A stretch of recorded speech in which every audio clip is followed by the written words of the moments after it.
පැණි රස ආහාරවලට සුවඳ විලවුන් වලට සහ ඖෂධ වලට නැතුවම බැරි සුවඳ ඇති කුළුබඩු වර්ගයක් ගැනයි අද අපි කතා කරන්නේ. ඒ තමයි වැනිලා.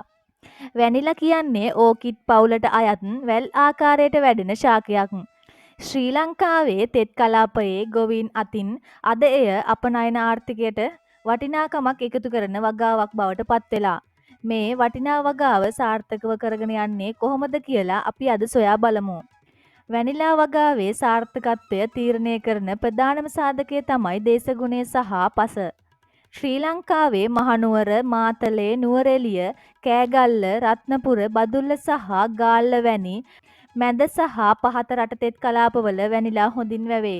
මුහුදු මට්ටමේ සිට මීටර් 1000ක් පමණ උස ප්‍රදේශවල වඩාත් සුදුසුයි. මුහුදු මට්ටමේ සිට මීටර් 1000ක් පමණ උස ප්‍රදේශවල සුදුසුයි. වසරකට මිලිමීටර් 2000-2500ත් අතර හොඳ වර්ෂාපතනයක් අවශ්‍යයි. සාමාන්‍යයෙන් සෙල්සියස් අංශක 27ක් පමණ උෂ්ණත්වයක් වඩාත් යෝග්‍ය වෙනවා. හොඳින් ජලය බැස යන කාබනික ද්‍රව්‍ය බහුල සාරවත් පස් වැනිලා වලට අත්‍යවශ්‍යයි. වැනිලා ශාකයට ඍජු හිරු එළිය අවශ්‍ය නැහැ. ඒ නිසා වගාවට 50%ක් 60ක් පමණ සෙවණක් ලබා දිය යුතුයි. මේ සඳහා ගිනිසීරියා වැනි ජීව ආධාරක ගස් යොදා ගන්නවා.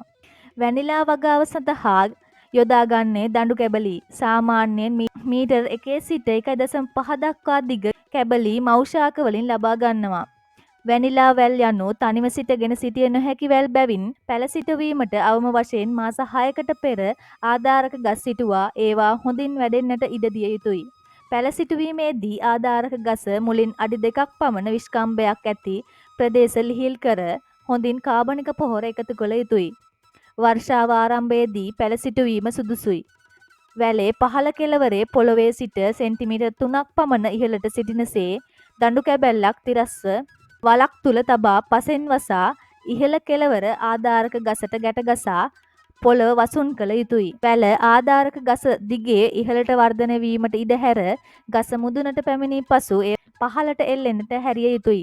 බිමට ලං වූ විට නැවතත් උඩු අතට නැංවීමට පුහුණු කරනවා. එම ආකාරයෙන් වර්ධනය වීමට ඉඩ දීමෙන් මල් හට ගැනීම උත්තේජනය වෙනවා. වැනිලා වගාව සඳහා ප්‍රධාන වශයෙන්ම යොදාගන්නේ කාබනික පොහොර පමණයි. සෑම වැසි සමය ආරම්භයේදීම කොම්පෝස්ට් පොහොර යෙදීම අත්‍යවශ්‍යයි. වැනිලා මල් හටගන්නේ සාමාන්‍යයෙන් අප්‍රේල් සහ මැයි මාසවලදී. වැනිලා මල් පිපී තිබෙන්නේ පැය කිහිපයක් වැනි කෙටි කාලයක් පමණයි. ස්වභාවික පරාගණය සිදු නොවන නිසා උදෑසන 7 සිට 11 අතර කාලය තුල අතින් පරාගණය සිදු කළ යුතුයි. මේ සඳහා පුහුණු ශ්‍රමිකයන් අත්‍යවශ්‍යයි. මල් පිපීම උත්තේජනය කිරීමට මල් හටගන්නා කාලයට පෙර වියලි මාස 2-3ක් තිබිය යුතුයි. පරාගණයෙන් පසුව කරල් සම්පූර්ණයෙන්ම මේරීමට මාස 6-9ක් පමණ ගත වෙනවා. කරල කහ පැහැයට හැරෙන්නට පටන්ගත් විට එය අස්වැන්නට සූදානම් බව හඳුනාගත හැකියි. කරල් නෙලාගන්නේ එකින් එක අතින් නෙලීමෙනි. මෙය කාලය ගතවන නමුත් අස්වනු තත්ත්වය ආරක්ෂා කරන ක්‍රියාවලියක්. නෙලාගත් අමු වැනිලා කරල් සුවඳවත් වැනිලා බොංචි බවට පත් කරන්නේ පදම් කිරීම නම් වූ සංකීර්ණ ක්‍රියාවලියක් මගිනි. පළමුවෙන්ම එන්සයිම ප්‍රතික්‍රියා උත්තේජනය කිරීමට උණු ජලය හෝ හිරු එළියට නිරාවරණය කිරීමයි. ඉන් අනතුරුව සුවඳ හා රසය වර්ධනය කිරීමට කරල් රෙදිවලින් ඔතා යම් උෂ්ණත්වයක තබා ගැනීම කරනවා. කරල්වල වයනය සහ සුවඳ රැක ගැනීමට සෙමින් ප්‍රවේශමෙන් වියලා ගැනීම. සම්පූර්ණයෙන්ම රසය සහ සුවඳ වර්ධනය සඳහා කරල් මාස කිහිපයක් තිස්සේ ගබඩා කිරීම සිදු කරනවා. මෙම පදන් කිරීමේ ක්‍රියාවලිය සාර්ථකව වැනිලා කරලක ගුණාත්මක භාවය සහ වෙළඳ පොලේ වටිනාකම තීරණය කරන ප්‍රධානම සාධකයයි. වැනිලා වගාව යනු ඉවසීම කැපවීම සහ නිවැරදි දැනුම අවශ්‍ය වගාවකි. සාමාන්‍යයෙන් සිටුවා වසර 3කට පසුව අස්වනු ලැබීම පටන් ගන්නා අතර හොඳින් වැඩුණු වැනිලා වැලකින් වසරකට වියලි කිලෝවක් පමණ අස්වැන්නක් ලබා ගත හැකියි.